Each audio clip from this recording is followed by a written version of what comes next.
Wala kang warrant ng time na yan?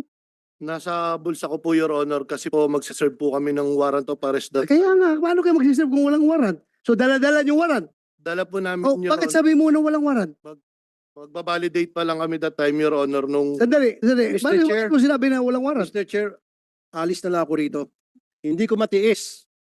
Nakikita ko na parang ito mga pulis pinagluloko. I'm sorry, I have to walk out. Hindi ko kaya to.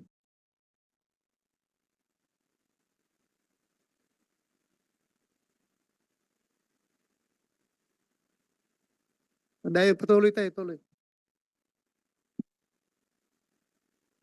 Sabi mo walang warrant. Sir, based doon sa report, sir, pagbabalidate nga sila, ang warrant of arrest is nasa warrant officer, sir, which is not part of the validating team. Yun nga, Chief dapat Intel. pinintindi nyo kasi Dr. Tulfo.